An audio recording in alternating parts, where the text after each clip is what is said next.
Hello, I welcome you all. The problem reads a 20 pounds block slides down a 30 degrees inclined plane with an initial velocity of 2 feet per second. Determine the velocity of the block in 3 seconds if the coefficient of kinetic friction between the block and the plane is 0.25. This problem is coming from the Engineering Mechanics and Dynamics 13th edition by R.C.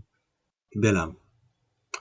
We are in chapter 15 where we are using at the moment linear, or we are using impulse and momentum to solve these problems. In particular, we want to use linear impulse and linear momentum.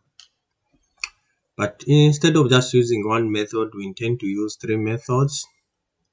So the first method that we intend to use, we just want to check the ones that we've used in the past. We are going to use just equations of motion directly coupled with kinematics. Okay, kinematic equations. In the second case, for this problem, there is some friction. You want to use the principle of work and energy. Alright, and in the third one, we want to use the principle of linear impulse and linear momentum. Alright, so we want to try and work out this particular problem. This will be the only problem that I'm going to work out three methods at once. The rest of the problems I'll just be solving using linear impulse and using impulse and momentum for chapter 15. So for this one, let's try and apply the three methods quickly, hoping we are not going to spend a lot of time.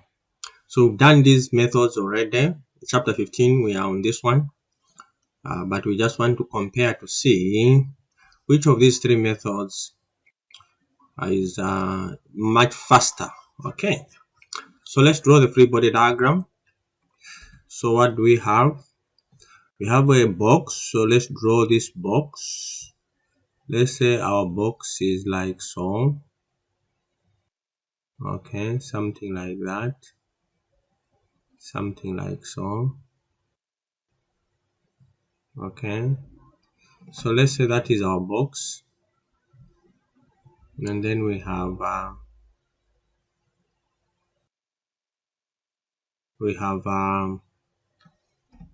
the weight. So we're going to have components of this weight. So we'll have one component this side. Let's say we have one component this side. But we use this color. We have one component this side. And then we have another component this side. Okay. And then let's say we do have friction like so.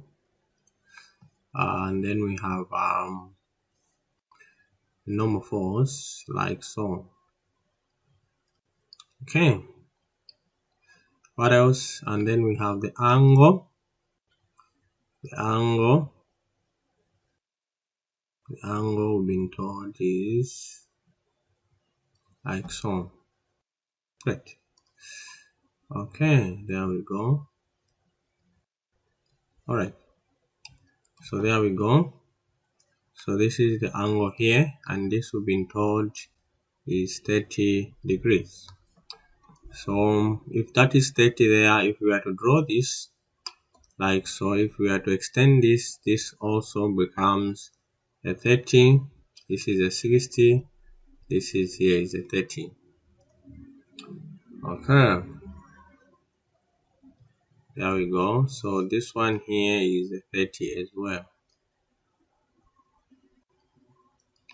All right, so this one is W and it's just equal to 20, and then this becomes W cos 30. This one is W sin 30, and this is the normal force N, and this is the kinetic friction. Okay, so let's start with the first method. So let's use method 1. I'm just calling it method 1.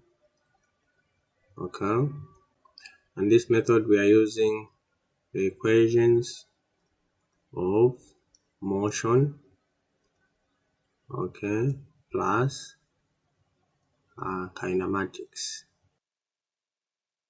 Okay, kinematics equations.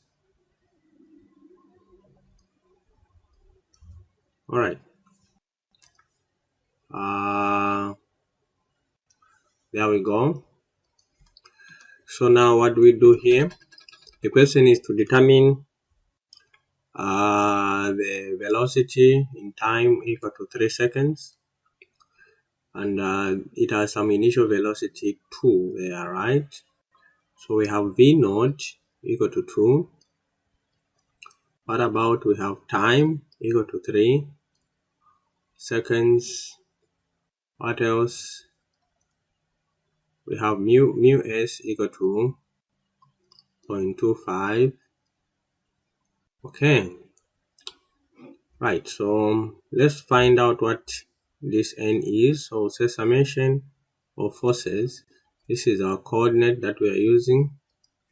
I just need to indicate that to show we are using this coordinate like this.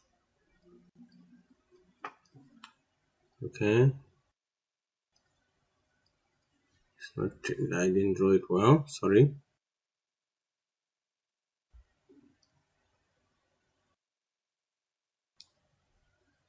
Okay, so this one here is y, this is x.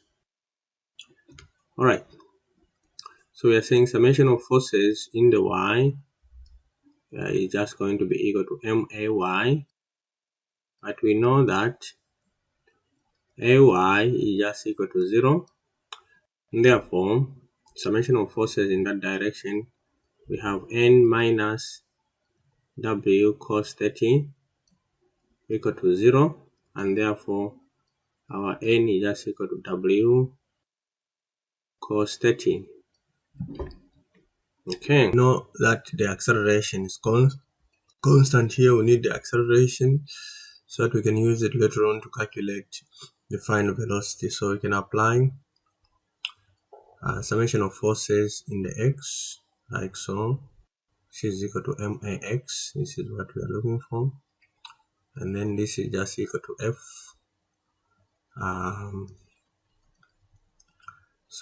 This is w sine theta.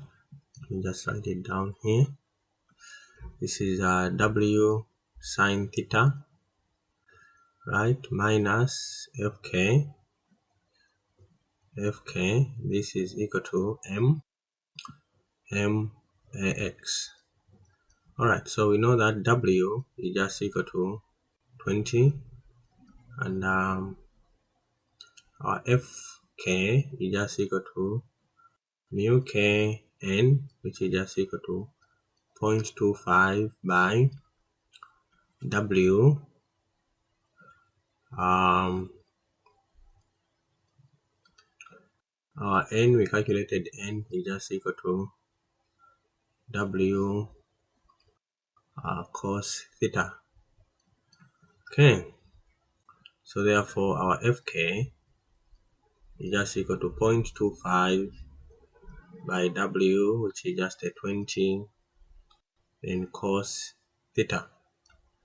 All right, so there we go. So we have a 20 sine 30 minus fk, which is just a 0.25, then a 20 cos 30, then this is equal to m.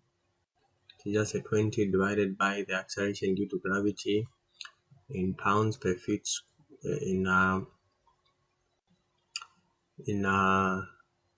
feet per second squared, and then we have the mass, and then times ax, and therefore our ax is just going to be equal to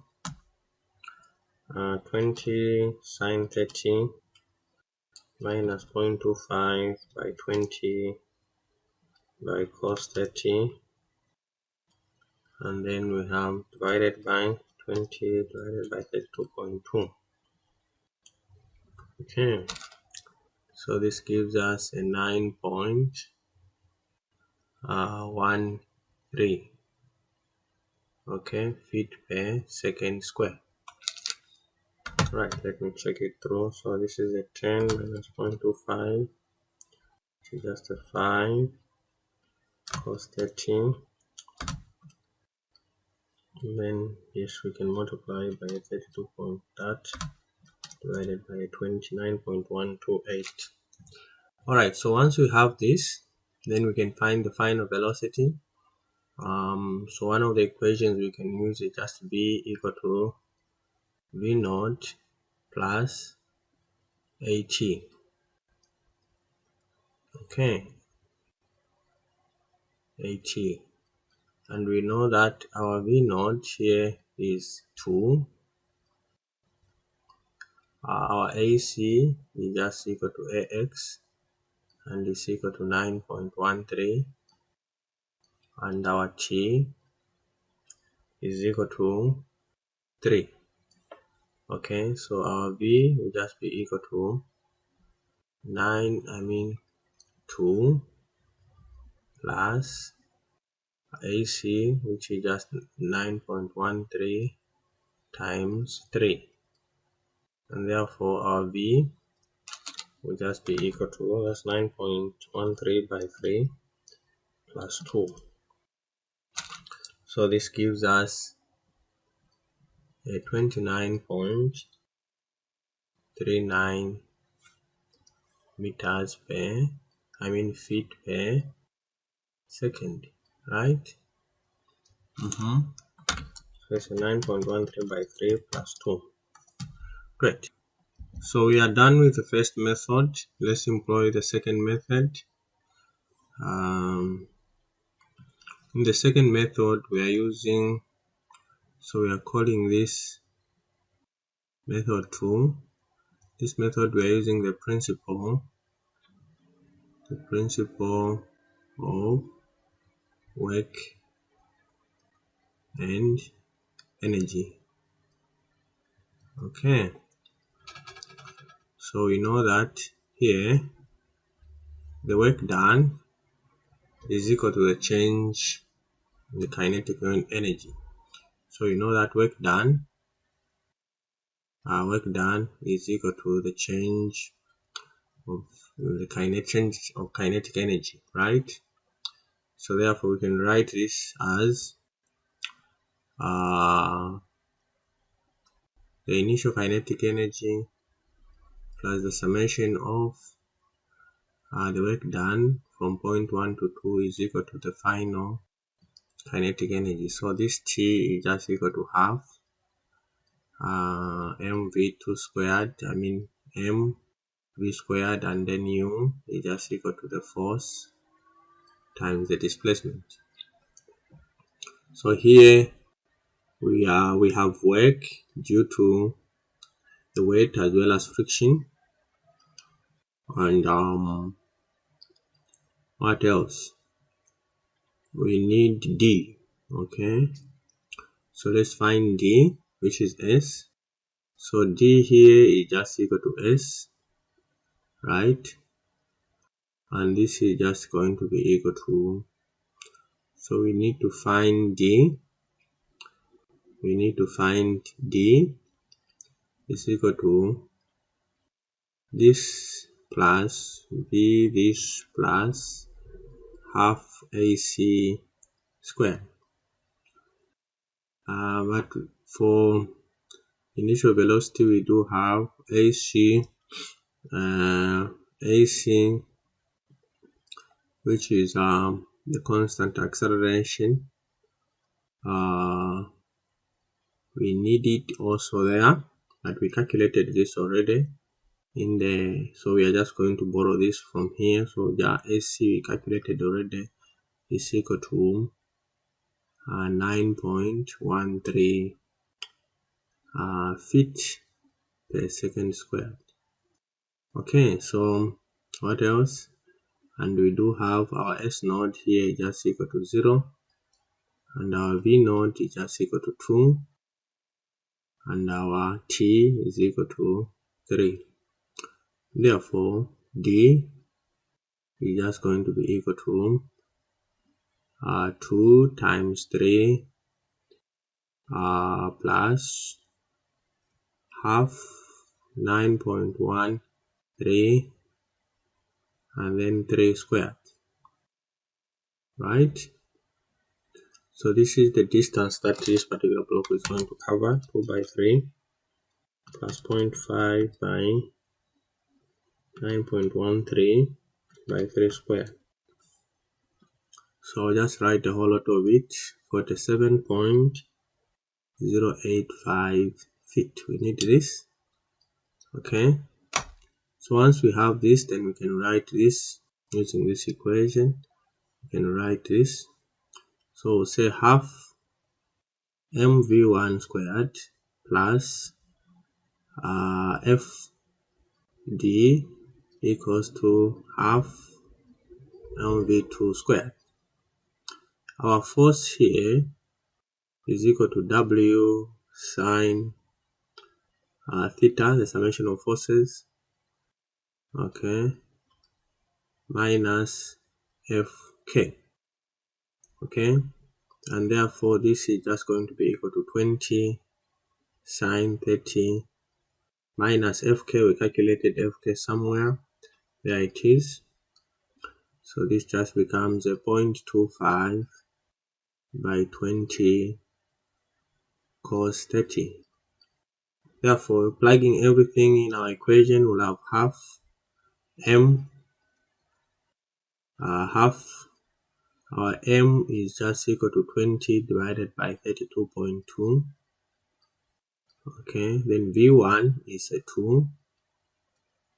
Okay, then plus f is just a 20 sine 30 minus 0.25 by 20. I bring this down, it's going to throw a bit of space, so we have a 20 sine 30 minus 0.25 20 cos 30, okay, then by d, which is just a 47.085.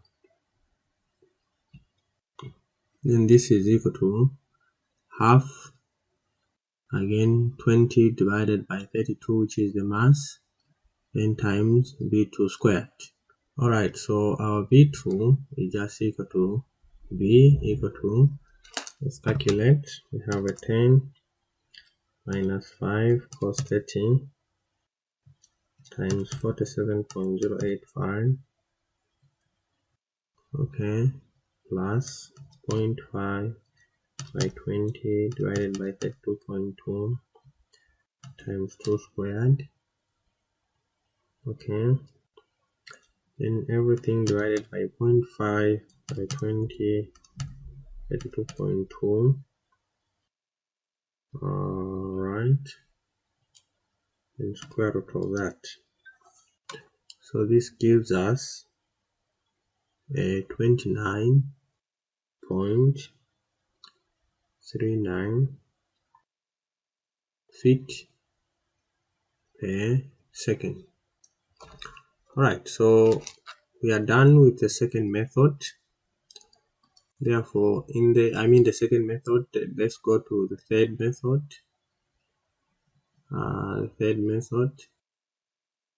Okay, the third method, what do we have? So I'll call this method 3. Method 3, we are calling it linear impulse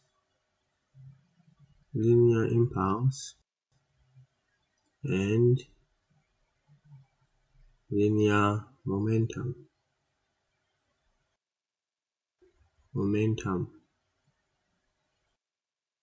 Okay, right, so there we go. So for this one, we are saying linear impulse is equal to the impulse itself is equal to, so linear impulse is just equal to the force times the change in time, and then linear momentum is just equal to the mass times the change in velocity. Okay, so let's write down this equation. So we know that our force is equal to just change in T equals to the mass times the change in velocity. We can write this where the change in velocity is just equal to the final minus the initial. So writing this, we can just say F delta T. We can just leave it like this for now. Then we do have our initial velocity equal to 2. What else? We have our force. The force there we have is F is just equal to W sine 30 minus. Alright, so this minus Fk. Alright, and our force is just going to be equal to a 20 sine 30 minus, we calculated Fk already, 0.25 by 20 by cos 30. Alright, and of course we know that our mass is nothing but equal to 20 divided by the acceleration due to gravity. Okay, and our change in time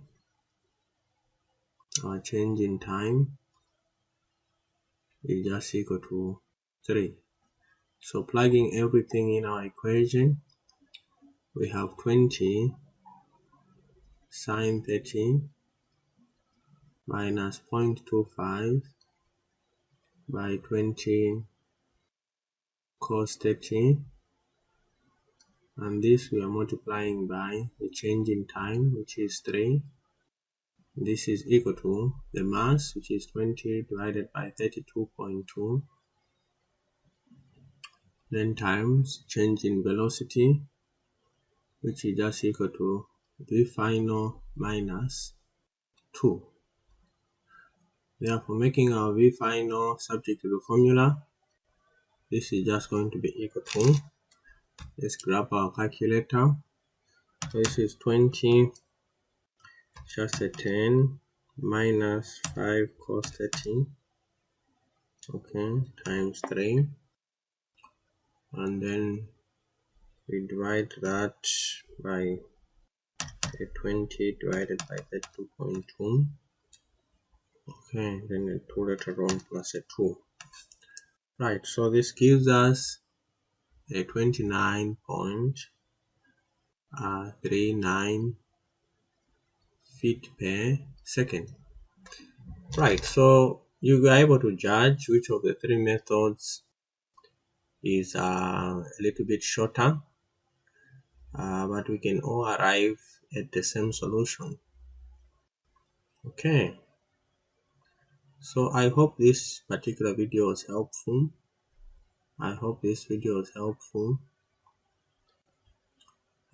if it was, give me a thumbs up, like my video, continue subscribing and liking my channel. Bye bye, and see you in my next screencast.